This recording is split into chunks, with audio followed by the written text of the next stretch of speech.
곧 예배가 시작됩니다. 온라인으로 하나님께 드리는 예배에 정성을 다해 임해주시기 바랍니다. 온 가족이 함께 모여 거룩하게 예배를 드립니다. 부모가 아이들의 훌륭한 영적 교사 역할을 하시길 바랍니다. 단정한 복장으로 예배를 드립니다. 성경책을 지참합니다. 예배 10분 전부터 예배 준비를 완료하고 기도합니다. 올바른 자세로 모든 순서에 정성을 다해 참여합니다. 핸드폰보다는 TV나 컴퓨터 모니터로 예배를 드립니다. 예배에 집중하여 하나님의 은혜를 기대합니다. 헌금은 정성껏 준비해서 우편으로 보내시거나 직접 교회 사무실 헌금함에 봉헌합니다.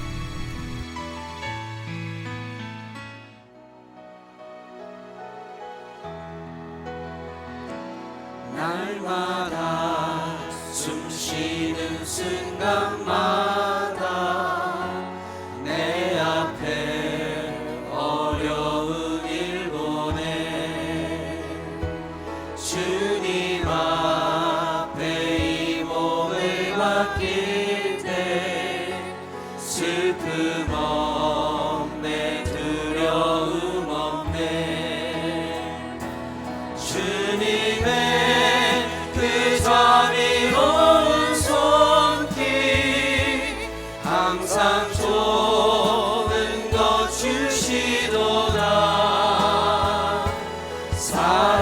사랑스레 아픔과 기쁨을 수고와 평화와 안식을 날마다 주님 내 곁에 날마다 주님 내 곁에 계셔 자비로 날 감싸주시네 주님 앞에 이 몸을 맡길 때 힘주시네 위로함 주네 어린 나를 품에 안으시사 항상 평안함 주시도다 내가 살아 숨을 쉬는 동안 살피신 나 일상으로 다시 한번 고백하며 약속하네 나가겠습니다.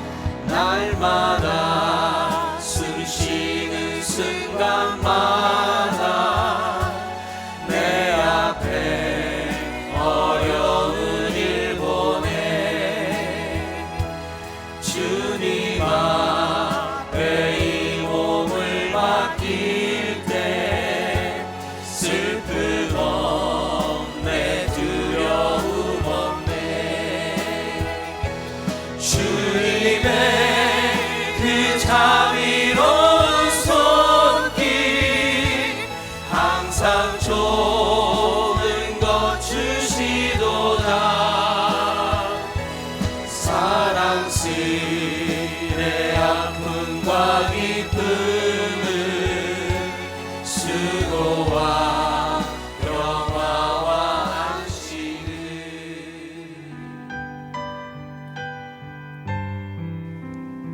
영광과 존귀와 찬양과 기도를 받으시기에 합당하신 하나님 아버지, 수많은 사람 가운데 저희들을 세상 사람과 구분하여 불러주셔서 하나님의 백성으로 삼아주시고 무한하신 섭리와 은총 가운데 보호 인도하여 주심을 감사드립니다.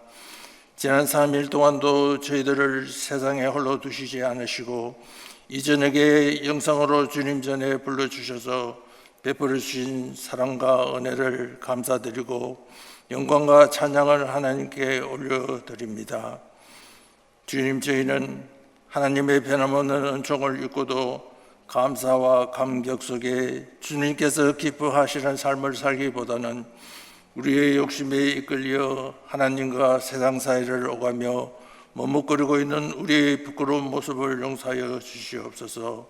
날마다 성령의 인도를 받게 하여 주시고 하나님의 말씀 앞에 항상 자신의 모습을 비추어 보므로 마음과 행위를 바르게 할 수 있도록 인도하여 주시옵소서. 늘 저희와 함께 계시는 주님, 이전에도 변함없이 스스로 해결할 수 없는 세상의 많은 근심과 염려를 하나를 안고 주님 앞에 나왔습니다. 지금 세상은 인간의 무지와 오만 때문에 태어난 코로나 바이러스에 하나님의 사랑을 이웃과 나누지 못하고 성도들의 기쁨과 슬픔을 서로 함께하지 못하는 지금까지 한 번도 경험하지 못했던 공포와 두려움으로 세상을 살아가고 있습니다. 주여, 바이러스의 종식을 위하여 간절히 기도하오니 성도들의 건강과 편안을 지켜주시고 가정과 몸담고 있는 사업체가 어려움을 겪지 않도록 보호하여 주시고 치료받고 있는 환자와 이들을 돌보는 가족과 그들을 치료하는 의료진과 봉사하는 분들의 안전을 보장하여 주시옵고 하루빨리 백신과 치료제가 개발되어 공포와 두려움이 없어지도록 은혜 내려 주시옵소서. 주님께서는 저희들이 감당할 수 있는 능력의 고난만 주시고 그 고난을 이길 수 있는 힘도 함께 주신다고 약속하셨습니다. 이 어려움을 고난이라 생각하지 않고 영적 성장의 기회가 되고 하나님께 더 가까이 갈 수 있도록 축복하여 주시옵소서. 주님, 저희는 지금까지 오랫동안 회복되지 않고 치유받지 못한 마음의 상처와 육체의 질병으로 고통받는 성도들의 무거운 짐을 모두 십자가 아래 내려놓기를 원합니다. 주님께서 대신 져주시고 안수하셔서 회복되고 치유받아 하나님을 기쁨으로 찬양하고 간장할 수 있도록 은혜 내려 주시옵소서. 또한 코로나 사태로 어렵고 힘들게 살아가는 이웃과 형제 자매들을 돌아보고 기도하시고 지역사회의 빛과 소금의 역할을 잘 감당할 수 있는 주님과 동행하며 믿는 것이 참 행복한 그리스도 교회로 오래 남게 하여 주시옵소서. 교회를 사랑하시는 주님, 올 한 해도 벌써 반이 지나버렸습니다. 한 해를 시작하면서 계획하고 소원했던 행사인 차세대를 위한 프로젝트 선교대회 영성훈련, 해외 선교가 코로나 바이러스로 재정적으로 위축되거나 어려움을 당하는 일이 없도록 보호하여 주시며 예수님의 지상 명령인 복음 전도와 선교 사명을 잘 감당하는 그리스도의 향연하는 진실한 교회로 축복하여 주시옵소서. 이제 오랫동안 기도하며 기다린 공예배가 7월 첫째 주부터 시작됩니다. 비록 적은 숫자가 먼저 보입니다만 코로나 예방 수칙을 잘 지켜서 성도들의 안전과 예방에 조금도 소홀함이 없이 준비하여 은혜로운 예배가 되게 인도하여 주시옵소서. 이제 겸손한 마음으로 말씀 앞에 앉았습니다.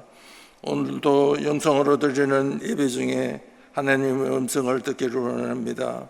성령께서 이 예배에 함께하셔서 넘치는 은혜와 축복으로 우리의 생명을 충만히 채워주시옵소서.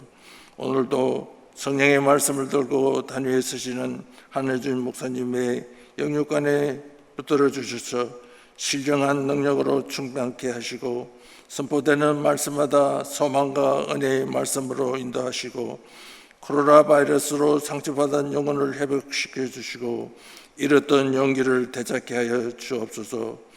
저희들의 미래를 열어주시고 생명의 길로 인도하여 주시는 은혜를 감사드리며 오늘도 주님 뜻 안에 살면서 주님 오시는 날에 깨어 있으라는 말씀으로 오늘 하루를 마무리 짓기를 소원합니다. 이 모든 말씀은 우리를 구원하시기 위하여 십자가에서 돌아가신 예수님 이름으로 기도드립니다. 아멘.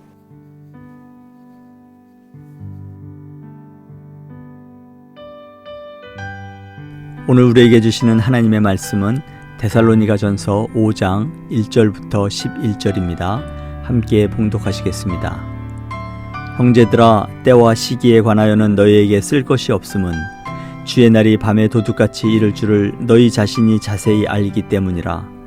그들이 평안하다 안전하다 할 그때에 임신한 여자에게 해산의 고통이 이름과 같이 멸망이 갑자기 그들에게 이르리니 결코 피하지 못하리라.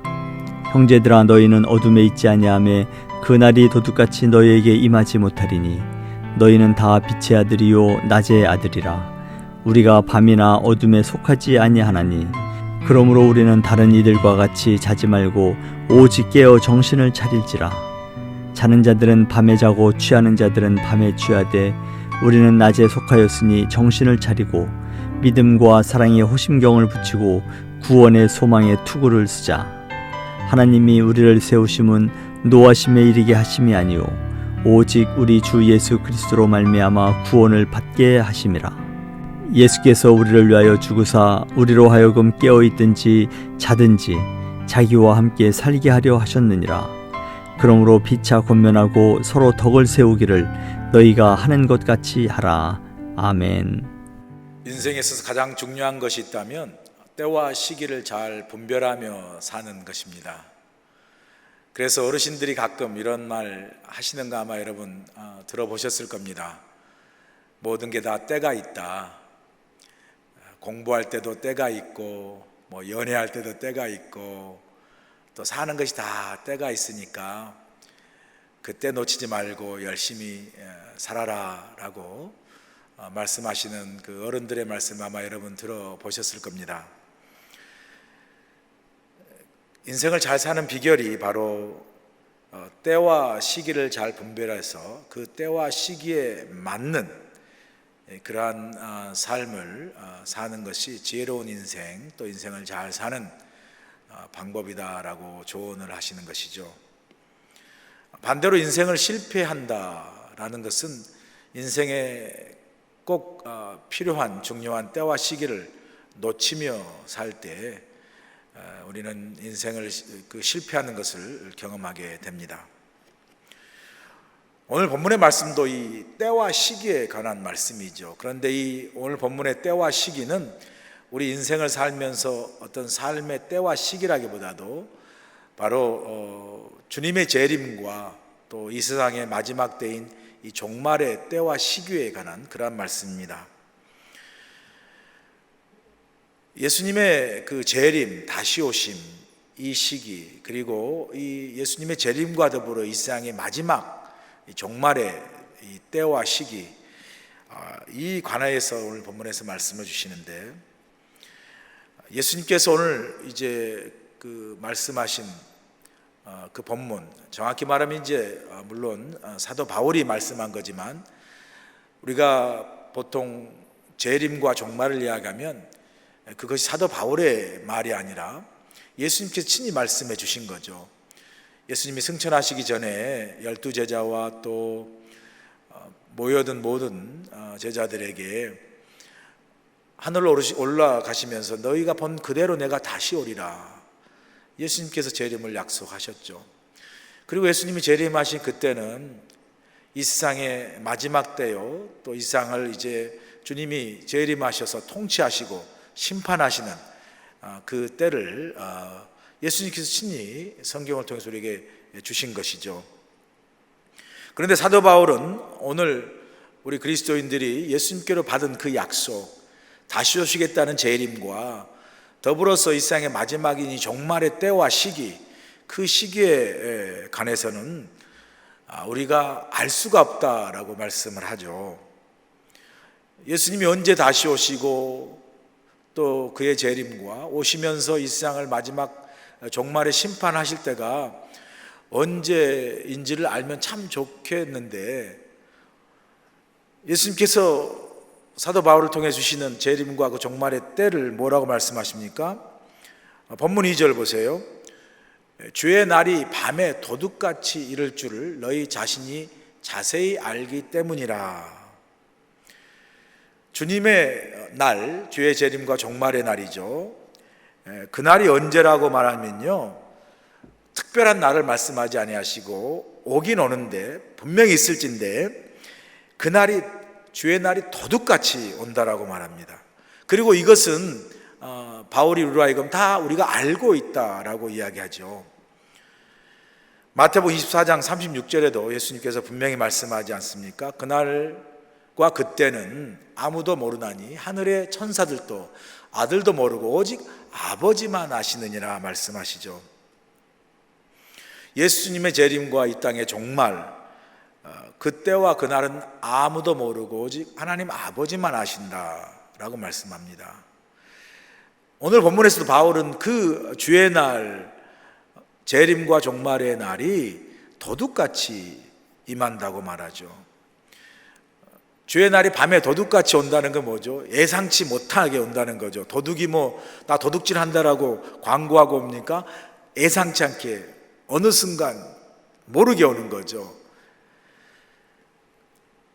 그렇게 도둑같이 온다는 말은 주의 날이 예상치 못할 때 혹은 방심할 때 혹은 우리가 전혀 눈치채지 못하고 그냥 그런 날이 있으려나 생각하고 잠잘 때 그렇게 온다는 거죠. 도둑같이.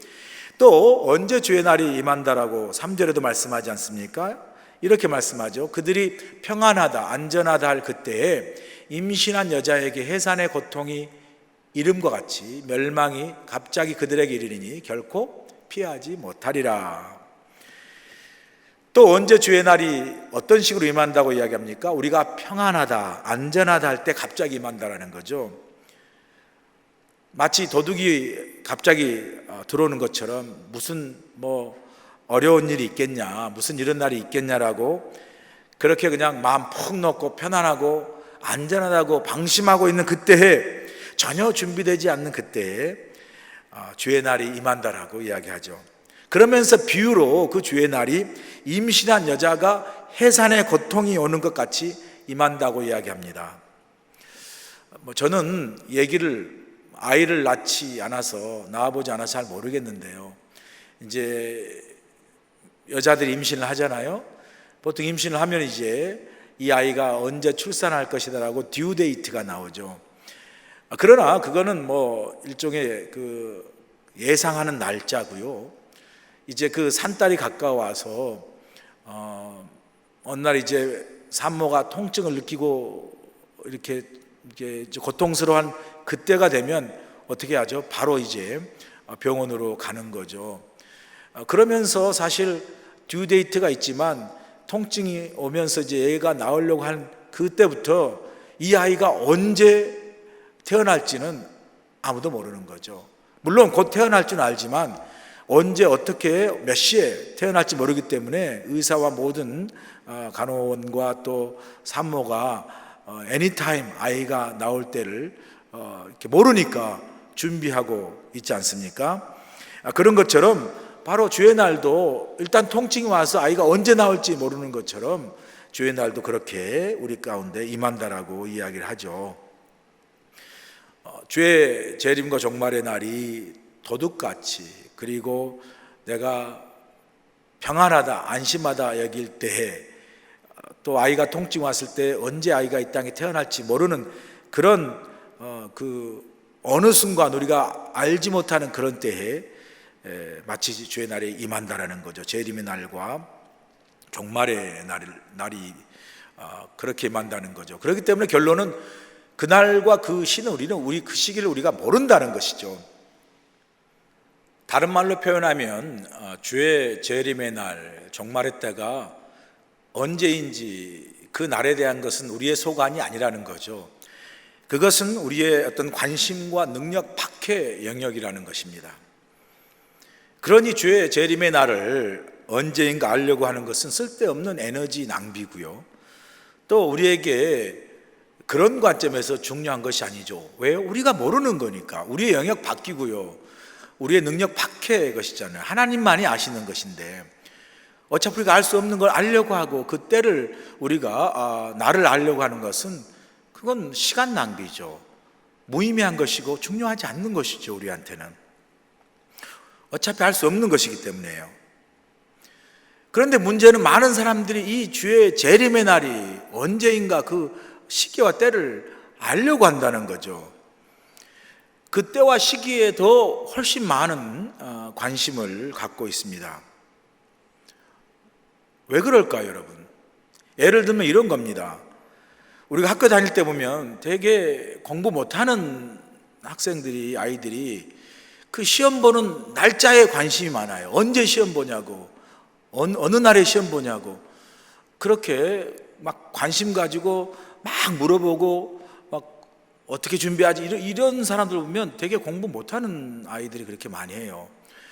공부 잘하는 사람들은, 또 열심히 평상시 하는 사람들은 뭐 시험 언제 보는 거, 물론 뭐 언제 보는 건 알아야 되겠지만 그렇게 중요하지 않습니다. 그냥 평상시 공부한 대로 시험 본 날이 있으면 그날 준비해서 열심히 하면 되는 거지, 언제 보는데 빨리 해야 되겠다 뭐 그러면서 막 갑자기 창고서 찾고 또 친구 노트 빌리고 이런 사람들은 별로 공부 못하는 사람들입니다.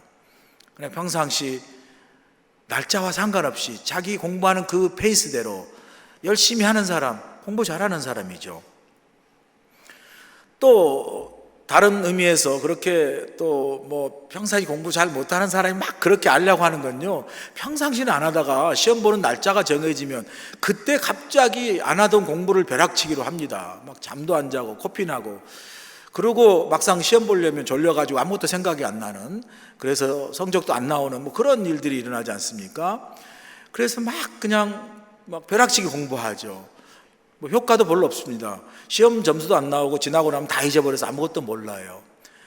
그거와 비슷한 것처럼 주의 재림의 날을 이제 뭐 그렇게 알려고 하고 막 하는 사람들, 어쩌면 이런 심리도 아까 말씀드렸지만 깔려 있지 않겠어요?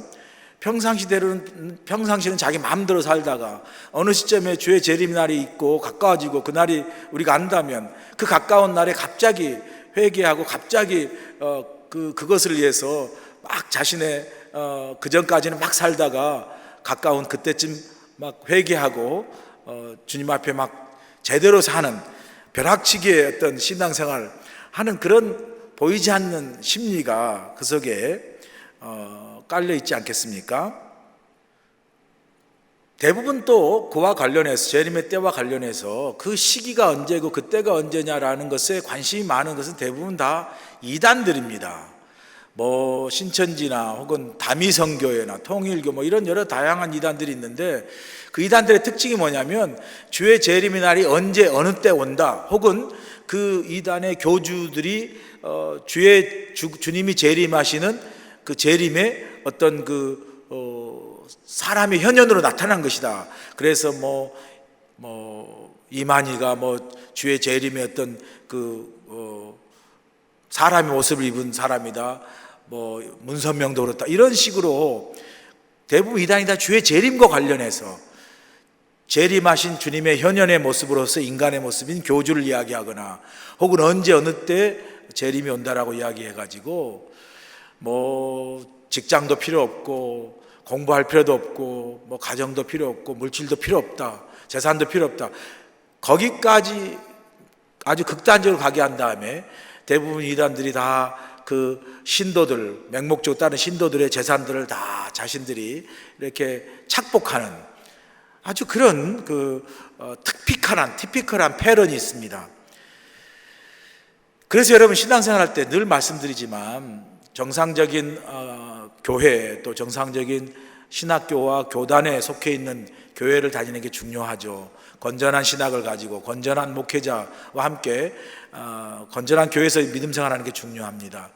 혹시라도 우리 교회는 그런 사람이 있겠지만 밖에서 성역 공부하면서 성역 공부하자 그러든지, 아니면 주의 날이 언제 온다든지, 누가 이렇게 주님과 같은 능력을 가지고 다시 올 주님의 어떤 그 능력을 갖고 있는 사람이 이런 식으로 이야기하면 그건 들어볼 것도 없이 다 2단이에요.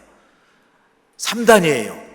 그런 건 다 3단 옆차기로 다 차버리고 그냥 바로 나와야지, 호기심 가지고 뭔가라고 물어볼 것도 없어요. 물어보는 사람이 어리석은 사람입니다. 그래가지고 쓸데없이 콧깨여가지고 그냥 다 인생 망치고 가정 망치고 그럴 줄 몰랐다고 그럴 필요가 없어요. 그냥 단칼에 3단 옆차기로 다 끝내고 딱 그냥 아, 이거 이상하구나. 아니다. 딱 끝. 그게 뭐 자기 친척이든 뭐 형제든 누가 자기를 꾀해서 뭐 설득해도 상관없어. 인간관계를 넘어서 그냥 신학적으로나 복음적으로 아니다라면 끊는 거예요. 그런 분명한 믿음의 그 정체성, 그리고 분명한 어떤 그 신앙의 확실한 어떤 신앙 고백과 복음에 대한 확실한 그런 진리에 대한 분명한 고백이 있어야죠. 자, 그래서요, 이단들이 이렇게 뭐 주의 날이 언제다, 주의 재림의 때가 언제다, 이런 건 다 사실은 엄밀히 보면요, 인간의 교만이죠. 하나님만이 아시는 일을, 하나님의 영역인데 뭐 계시를 받았다는 둥, 예언을 받았다는 둥, 그래서 맨날 며칠 날 뭐 재림이 온다, 종말이 온다, 다 믿을 거 하나도 없습니다, 여러분. 하나님이 아시는 영역이에요. 그 자체가 신성모독이고요, 그 자체가 인간의 교만입니다. 절대로 여러분 현혹되고 미혹돼서는 안 됩니다. 그냥 우리가 할 일은 주의 재림의 날, 이 세상의 종말의 때와 시기는 하나님께 맡기고, 하나님의 영역이니까 그냥 우리는 평상시 공부 잘하는 학생이 열심히 공부한 것처럼 평상시 시험 본다고 막 그때만 난리치고 막 언제냐고 막 묻고 노트 빌리지 말고, 그냥 평상시 공부 열심히 잘하는 사람처럼 종말의 때와 그 뭐 주님의 재림의 때는 다 하나님께 맡기고, 우리는 언젠가 올 그날을 대비해서 오늘 매일매일 내 삶 속에서 주님을 따라 믿음으로, 말씀으로, 기도로, 은혜로 매일 일상의 삶 속에서 신앙으로 살아가는 게 중요한 것이죠. 그러다가 주님 오시면 기쁨으로 만나면 되는 거죠.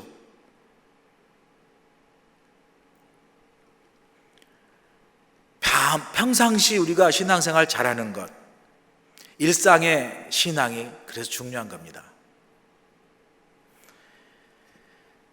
그런데 우리가 주님의 재림이 이제 우리가 뭐 사는 동안에 오시면 우리가 주님의 재림을 볼 거죠. 뭐 그리고 그때는 우리가 인간의 육신이 아닌 재림 때 입을 새로운 그 영적인 존재로, 또 새로운 지금의 육신과 다른 차원의 존재로 우리가 이제 주님과 함께 들림을 받고 또 주님의 그 다스림 속에 살겠죠. 주님의 나라에서. 그게 이제 우리가 만약에 뭐 우리가 사는 동안 주님의 재림이 임하면 그렇게 되는 거죠. 그런데 주님의 재림이 우리가 사는 날 동안에 오지 않는다면, 그렇다면 주님의 재림의 의미는 어쩌면 이런 의미겠죠. 우리가 이 땅에서 우리의 육신의 삶을 마치고 죽음을 맞이하게 되죠.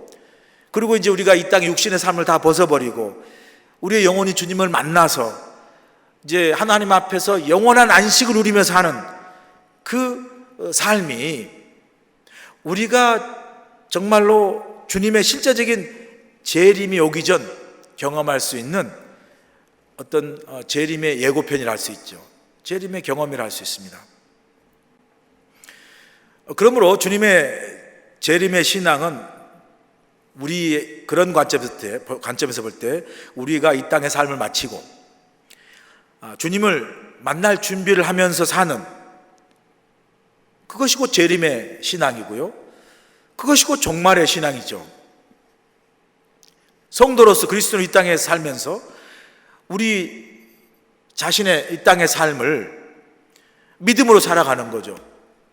그러면서 나의 이 땅의 육신의 삶의 종말이 올 때 우리가 가진 믿음을 가지고 이제 주님을 만나는 것, 그리고 만나서 영원히 사는 것, 그것이 결국은 이 땅에 우리의 믿음으로 사는 마지막의 종말이고요, 그리고 종말과 동시에 우리가 영원히 주님과 함께 사는, 만나서 동행하며 하늘나라에서 안식하는 게 우리 개인적 인간 삶 속에서 경험하는 주님의 재림이라 할 수 있는 거죠. 그거를 소망하며 사는 것, 그것이 바로 재림의 신앙이고요, 종말의 신앙이라 할 수 있습니다.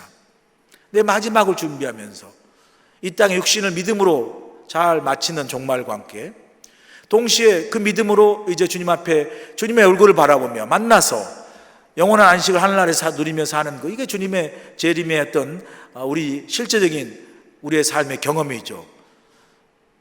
삶과 죽음 속에서, 그리고 죽음 이후의 삶 속에 경험하는 종말과 재림의 실제적인 경험이라 할 수 있습니다. 헬라 제국을 건설했던 알렉산더 대왕의 아버지가 필립 2세죠. 이 필립 2세 이분은 자신의 신하 중에 한 명을 정해서 독특한 일을 맡겼습니다. 그 신하는 이 왕이 필립 2세가 하라고 한 것만 하면 되는 거예요. 그게 뭐냐면 꼭 한 가지 일만 했는데, 그 신하는 이른 아침에 그 왕의 침소 머리맡에 다가가서 큰 소리로 왕을 깨워요.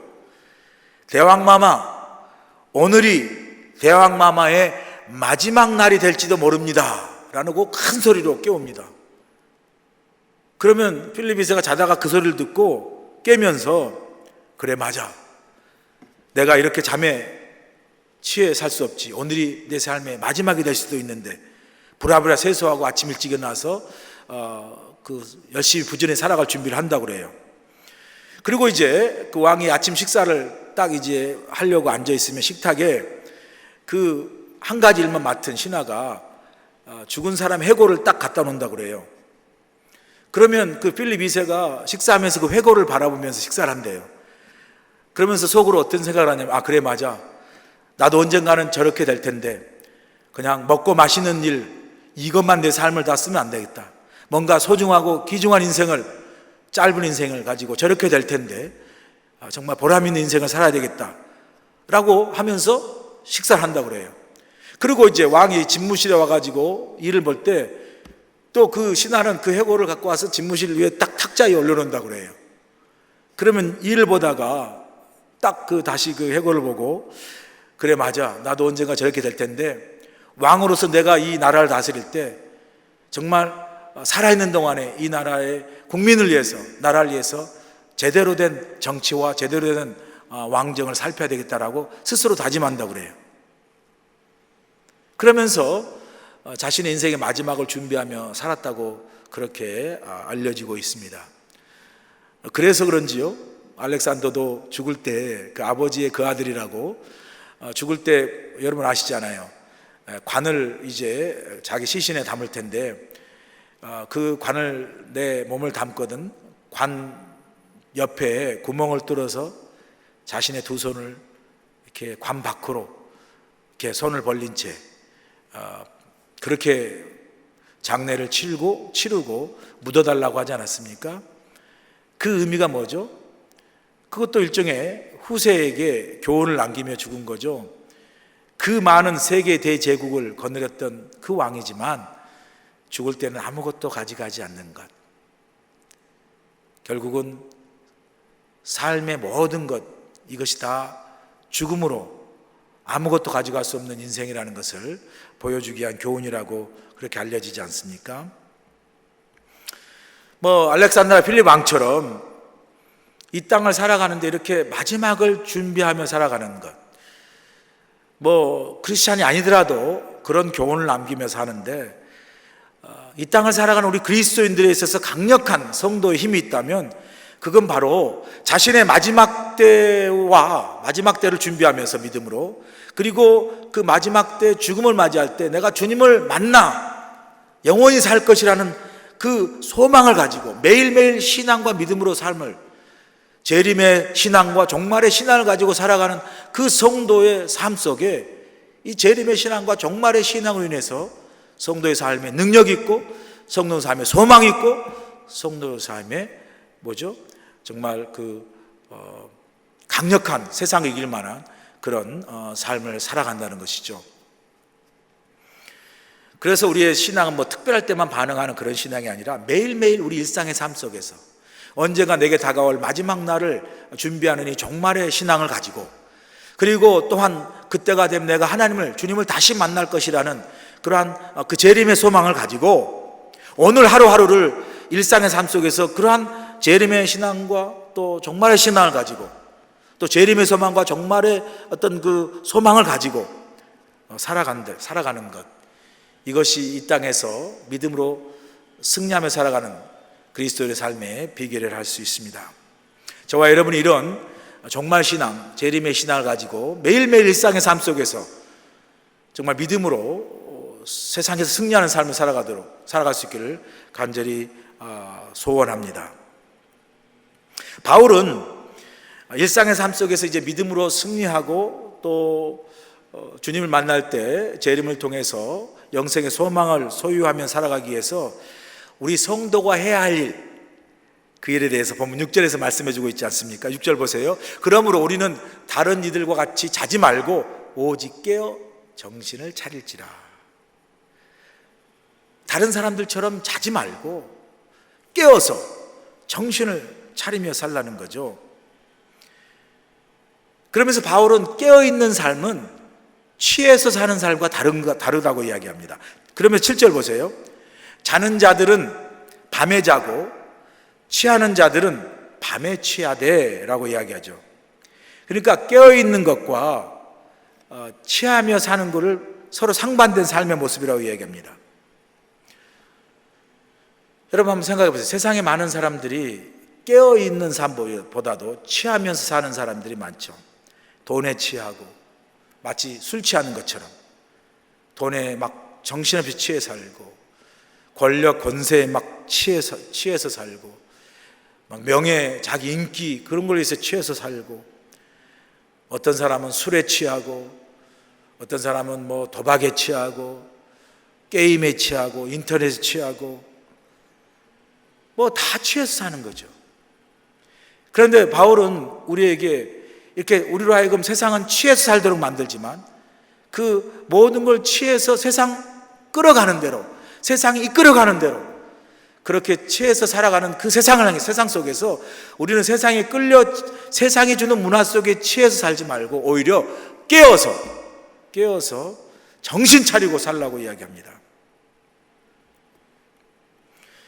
그래야 언제 어디서 어떻게 우리 인생의 마지막 날이 오고 언제 어느 날 어떻게 우리가 주님 만나는 그날이 왔을 때 정신 차리고 깨어 있으면 우리가 그날을 정말 우리가 기다리는 대로 또 때가 되어서 우리가 정말 바라던 그 소망의 날을 우리가 만나면서 주님 만나고 또 주님과 함께 더불어 안식하는 은혜와 기쁨을 누릴 수 있다라고 그렇게 말씀하죠. 예수님은 이거를 마태복음 25장에서 열처녀 비유를 통해서 잘 말씀해 주지 않습니까? 우리 잘 아는 비유죠. 5 처녀는 지혜로운 처녀인데 신랑을 이제 맞을 준비를 하는데 기름을 준비하는 거죠. 그런데 또 5 처녀는 뭐 신랑 오면 그때 준비하지 하는 마음으로 기름을 준비하지 않고 신랑을 이제 맞이합니다. 그런데 신랑이 이제 한 내일 온다라고 혹은 뭐 5시간, 3시간 후에 온다라고 알려주면 얼마나 좋겠습니까? 그러면 뭐 기름 준비한 5 처녀야 상관없겠지만 준비하지 않는 5 처녀는 빨리 가서 사면 될 테니까. 그런데 주님이 비유 속에 보면 신랑이 오는 게 늦어져요. 그러니까 5 처녀와 또 5 처녀들이 10 처녀가 기다리다가 졸며 잤습니다. 그런데 갑자기 신랑이 온 거예요. 신랑이 왔다라고 소리를 지르고 그렇게 갑자기 신랑이 오니까 기름을 준비한 슬기로 5 처녀는 신랑을 맞이하여 혼인잔치에 버리고 행복하게 잘 잔치에 참여하는데 신랑이 오면 그때 하지라고 기름을 준비하지 않는 그 5 처녀는 어떻게 되죠? 빨리 가서 기름 사가지고 돌아와 보니까 이미 혼인잔치는 시작되고 그 혼인잔치의 집에 문은 닫혀 있습니다. 두드르죠. 열어달라고 이제 우리가 기름을 갖고 왔다고 할 때 주님이 비유해서 말씀하시죠. 내가 너희들을 알지 못한다. 그러면서 마태복음 23장 13절에 이렇게 비유의 결론으로 말씀합니다. 그런즉 깨어있으라. 너희는 그날과 그때를 알지 못하느니라. 주님께서 교훈적으로 말씀합니다. 이 10처녀 비유를 통해서 5 처녀의 그 실패와 그 혼인잔치와 신랑을 맞이하지 못하는 그 슬픔을 우리에게 비유로 주면서 주시는 교훈이 뭐죠? 그날과 그때를 알지 못하니까 영적으로 깨어서 정신 차리고 준비하고 있으라는 거죠. 기름을 준비하고 정신 차리고 깨어 있으라는 거죠. 기름이 뭐죠? 5 처녀가 기름은 성경에 보면 그게 성령 충만 또 예배, 말씀, 기도죠. 우리 믿는 그리스도인들은 이 땅에 살면서 그냥 세상에 취해서 하는 것이 아니라 오히려 깨어서 기름을 준비한 그러한 슬기로운 다섯처녀의 삶을 살라는 거죠.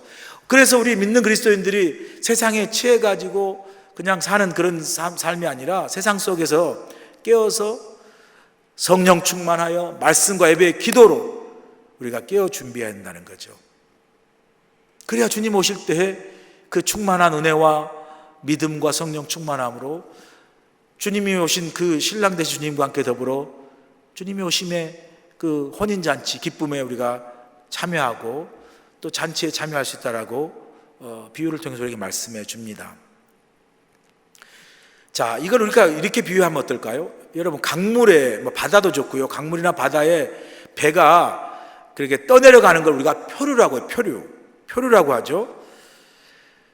우리 그리스도인들이 정말 깨어서 기름을 준비하고 성령 충만 말씀과 기도와 예배로 깨어있지 않으면요, 우리는 이 세상의 그 파도에 취해서 그냥 떠밀려가는 표류하는 인생을 사는 거죠. 표류하는 배는요, 기관이 고장난 겁니다. 그래서 그냥 그 밀리는 대로 그냥 떠내려가는 거예요. 정처 없이. 이 표류의 반대말은요, 항해입니다. 항해를 하기 위해서는 엔진이 있어야 되죠. 또 엔진이 있기 위해서는 뭐예요? 기름이 있어야 되죠. 그러니까 엔진과 기름이 있으면, 그래서 그 배가 살아있으면요, 파도가 있어도 떠밀려 가는 게 아니라 그 파도를 뚫고 항해를 해 나가는 거죠. 물살을 거슬러 항해를 해 나가는 겁니다. 그 기름과 엔진이 뭐겠어요? 우리 믿는 사람에게 성령 충만, 예배, 말씀, 기도 아니겠습니까?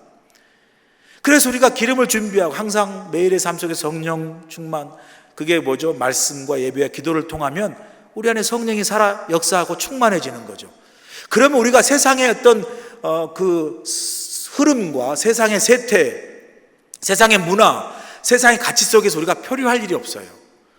왜? 우리 안에는 우리의 어떤 그리스도의 신앙의 엔진과 기름인 말씀이 살아있고, 기도가 살아있고, 예배가 살아있고, 그걸 통해 성령 충만하기 때문에 오히려 세상의 여러 파도 속을 뚫고 믿음의 항해를 할 수 있는 거죠. 주님과 함께 더불어 주님이 원하시는 그러한 그 인생길을 가는 거죠. 그래서 어느 순간 그 배가 멈춰서야 할 그 우리 인생의 마지막 때를, 종말의 때를 우리가 맞이하는 거고요, 기쁨으로 마침내. 그리고 그 포고를 내리면 그 포고에서 기다리신 주님을 우리가 만날 수 있는 거죠. 이것이 바로 영적으로 깨어있는 사람이죠. 기름을 준비한 다섯처녀와 같은 그리스도인을 말하는 거죠. 성도를 말하는 거죠. 우리가 정말 우리 안에 성령의 엔진이 살아있고 성령의 기름이 충만해져서 예배, 말씀, 기도 속에서 우리가 정말 우리의 믿음과 신앙이 막 엔진처럼 작동하고 있다면 우리는 세상에 표류할 일이 없죠.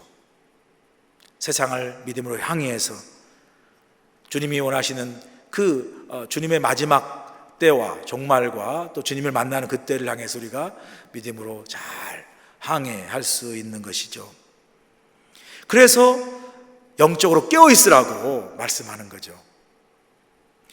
자, 그러면서 사도 바울은 영적으로 깨어있는 것이 구체적으로 어떤 것인가를 다시 한 번 더 8절에서 풀어서 우리에게 말씀하지 않습니까?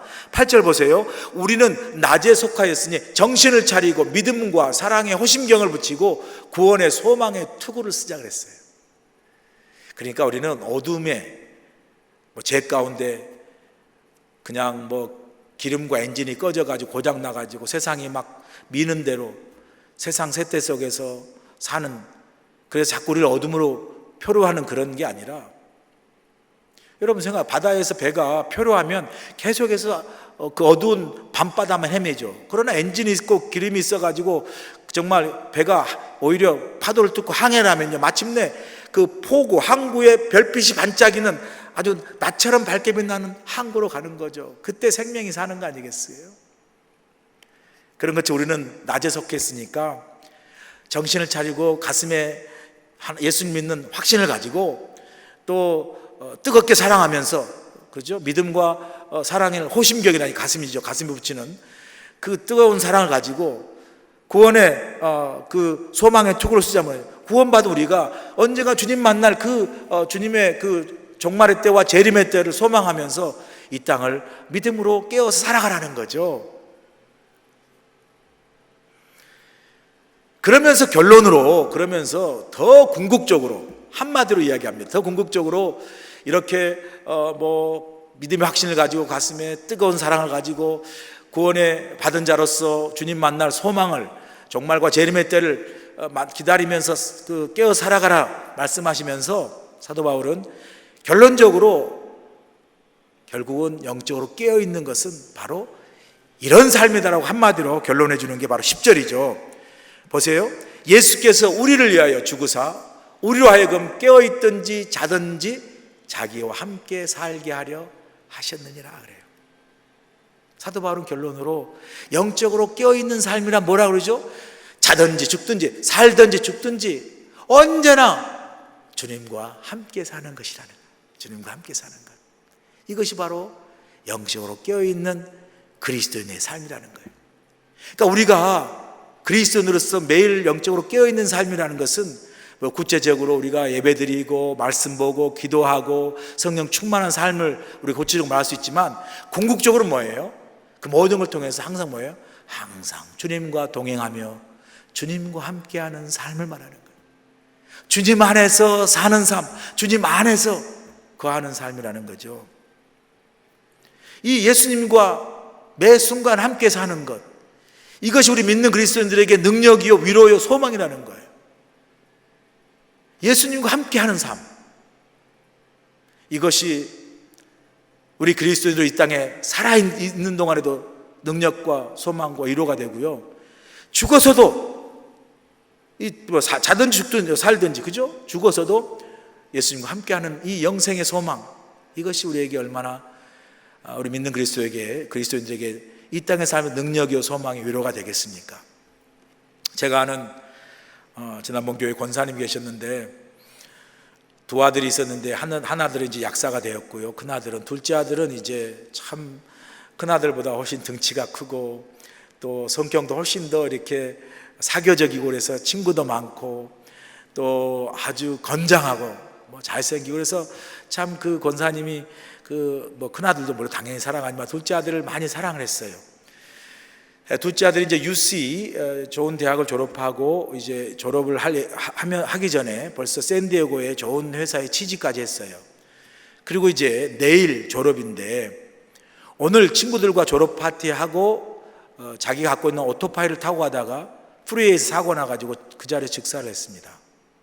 내일 졸업인데 졸업하고 나면 다 회사까지 다 취직이 되었는데, 여러분 근데 그 아들이 죽었으니 얼마나 그 부모님들이 상심이 크고 슬펐겠어요. 특별히 그 김 권사님 그 아버지가 너무 슬퍼했어요. 그 아들이 장례식 끝난 그 다음 날부터 그 아버지가, 여러분, 그 아들이 죽은 게 너무 애통하고 너무 슬퍼서 그 아들이 죽은 그 다음 날부터 거의 6년 동안 매일 하루도 빠지지 않고 아들 무덤을 찾았어요. 꽃을 들고 무덤을 찾아가지고 그 꽃을 그 아들 무덤에 두고 그리고 먼 산을 바라보며 슬퍼하는 거예요. 매일 가기 때문에 어느 날은 LA로 볼일 보러 가는데도 자기도 모르게 차가 아들 묘지로 가고 있더래요. 여러분 상상해 보세요. 거의 6년 다 되는 동안 하루도 안 빠지고 매일 꽃을 사서 아들 묘지에 가서 꽂고 슬퍼하는 거 상상이 가세요, 여러분? 그렇게 슬퍼하고 있는 어느 날 꽃을 사들고 아들에게 꽃을 꽂고 먼 산을 바라보는데 슬퍼하면서 그 바라보는 하늘에서 갑자기 이런 환상을 봤다는 거 아니에요.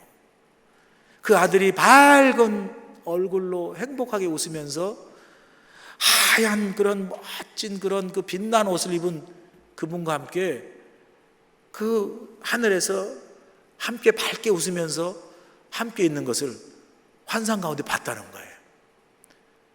그러면서 그 권사님이 바로 그 순간에 그 아들이 그렇게 행복해하고 그 행복한 아들과 함께 있는 분이 바로 예수님이구나 라는 것을 깨달았다는 거 아니겠어요? 근데 놀라운 건요, 그 슬퍼해서 매일 6년 가까이 아들에게 꽃을 꽂으면서 가세요. 먼 산 바라보며 슬퍼했던 그 권사님이 바로 그날 그 환상 중에 그 공중의 그 하늘에서 그 아들이 너무나 행복하게 그 예수님과 함께 있는 그 모습을 환상 가운데 보는 순간 그렇게 6년 동안 자기 가슴을 그렇게 고통스럽게 하고 슬프게 했던 그 슬픔이 싹 사라지더라고요. 그러면서 아들이 너무 행복해하는 그 모습 속에 자기 마음이 너무 기뻐지더라고요. 너무 평안이 밀려왔더라고요. 그러면서 나도 우리 아들이 저렇게 정말 편안하게 살고 함께 알고 있는 그 예수님한테 가고 싶다라는 마음이 들더라고요. 바로 예수님과 함께 평안히 있는 그 아들 그 모습 한번 보고요, 그렇게 6년 동안 매일 무덤을 찾던 그 권사님이 1년에 기일에 딱 한 번 찾는 걸로 예배하고요, 더 이상 슬퍼하지 않고 딱 마음의 평안을 얻은 거 아니겠어요? 그렇게 사시다가 또 그렇게 소원했던 아들 곁으로 제가 떠나기 전에 하늘나라로 가셨습니다. 제가 장례식을 치렀어요. 여러분, 그렇게 슬퍼했던 그 권사님이 그 아들 예수님과 함께하는 그 모습 속에서 그 이 땅에 그렇게 슬퍼했던 그 슬픔이 다 사라지고 평안과 위로와 나도 우리 아들이 있는 그곳에 가고 싶다라는 소망을 가지고요, 그렇게 이 땅에 사셨거든요. 제가 이제 그분이 나중에 암이 걸리셔가지고 이제 돌아가셔서 제가 장례하기 직전 임종 예배 드릴 때 그 대화 중에 그 권사님 말씀이요, 이제 내가 아들 보러 간다고, 아들이 있는 그곳에 나도 빨리 가고 싶더라, 그렇게 고백하면서 편안하게 세상을 떠난 것을 제가 눈으로 보고 또 장례도 치렀습니다. 오늘 사도 바울 고백한 그대로 예수께서 우리를 위하여 죽으사 우리로 하여금 깨어있든지 자든지 자기와 함께 살게 하려 하셨느니라. 이렇게 예수님과 함께하는 그 삶은 이 땅에 사는 삶이나 이 땅을 떠난 삶 모두 우리 믿는 그리스도에게는 능력이고 위로고 소망인 줄로 믿습니다. 이제 말씀을 마칩니다. 주님의 재림의 때와 시기는 하나님의 영역이에요. 우리의 관심과 능력 밖의 일입니다. 우리는 바로 이 땅에 살면서 그때가 언제인지는 알지 못하지만 오늘 내 삶이 언젠가 내 삶의 종말이 오고 언젠가 내 삶이 주님을 만나는 그 재림의 예고편과 같은 주님의 만남의 재림이 있을 때 오늘 매일매일 삶 속에서 내가 주님과 함께 사는 것, 예배를 통해서 말씀과 기도를 통해서 오늘도 내가 주님과 동행하며 사는 이 함께하는 삶, 그래서 어느 순간 나를 부르시고 내가 주님 만날 그때가 돼도 오늘 일상의 삶 속에서 매일 주님과 함께 동행하며 살아가는 이 삶으로 말미암아 우리의 마지막과 주님 만남 자체도 소망 가운데, 은혜 가운데, 기쁨 가운데, 감사함 가운데 맞이할 수 있기를 주님으로 간절히 축원합니다. 기도하시겠습니다. 하나님 아버지 감사합니다.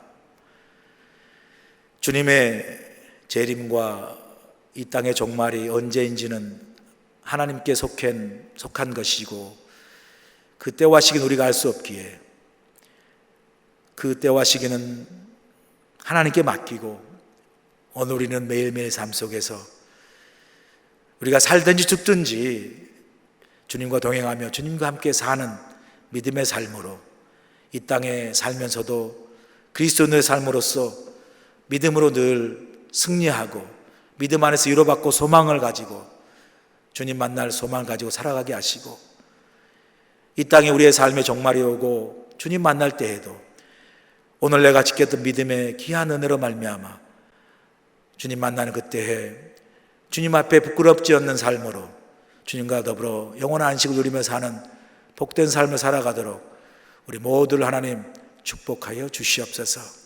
이런 재림과 종말의 신앙과 소망을 가지고 오늘도 주님과 동행하며 주님과 함께 살아가며 믿음으로 승리하는 삶을 다 살아가도록 다시 한번 우리 모두를 축복하시고 도우시고 함께하여 주시옵소서. 예수님의 귀하신 이름으로 감사하며 기도합나이다. 아멘.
오늘도 귀한 예물을 주님 전에 바칩니다.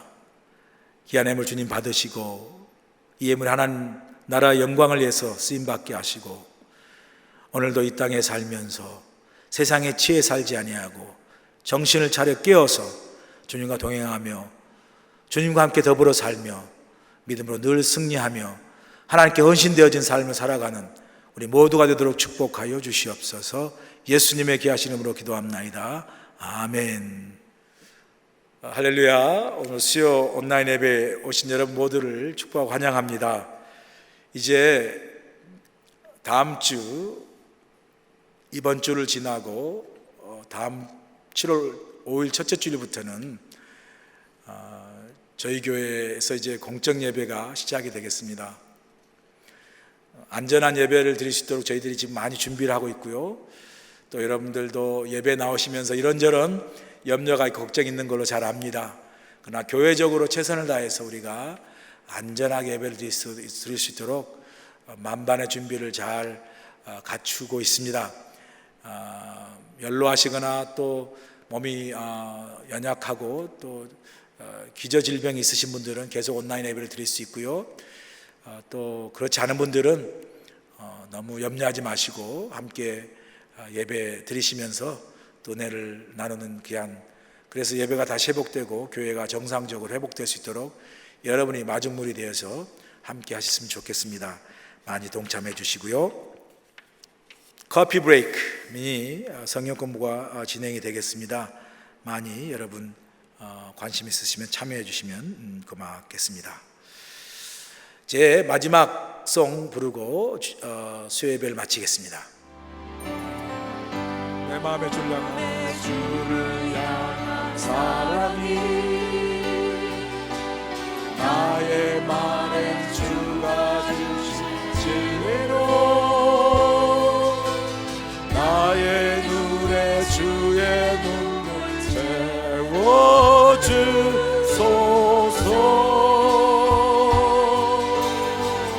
내 입술의 찬양 향기가 내 입술의 찬양 향기가 두 손에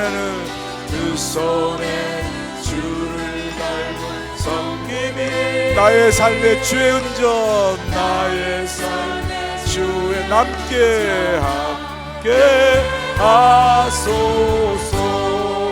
우리 두 손 들고 찬양합니다. 하나님의 사랑이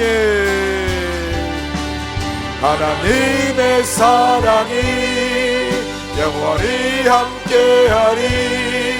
십자가의 길을 걷는 자에게 순교자의 삶을 사는 이에게 조롱하는 소리와 세상 유혹 속에도 세상 유혹 속에도 주의 순결한 신부가 되리라. 내 생명 주님께 드리리. 조롱하는 소리와 세상 유혹 속에도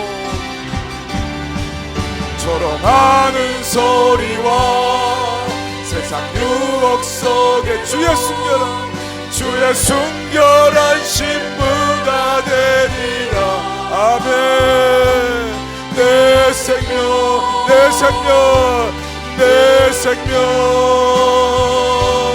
주님께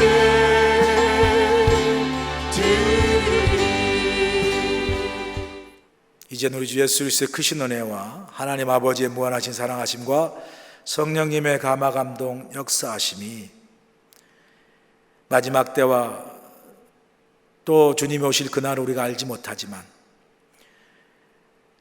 그날이 언제이든지 그 때와 시기는 하나님께 속한 것이오매 우리는 매일매일 삶 속에서 주님과 동행하며 주님과 함께 살며 그날이 올 때에 주님을 기뻐 은혜와 기쁨과 감사 가운데 맞이할 수 있는 준비된 신앙을 가지고 재림의 신앙, 종말의 신앙, 그 소망을 가지고 매일매일 주님과 동행하며 믿음으로 승리하는 삶을 다 살아갈 수 있도록 하나님 함께 하시고 동행하시고 축복해 주시옵기를 예수님의 귀하신 받들어 감사하며 축원하옵나이다.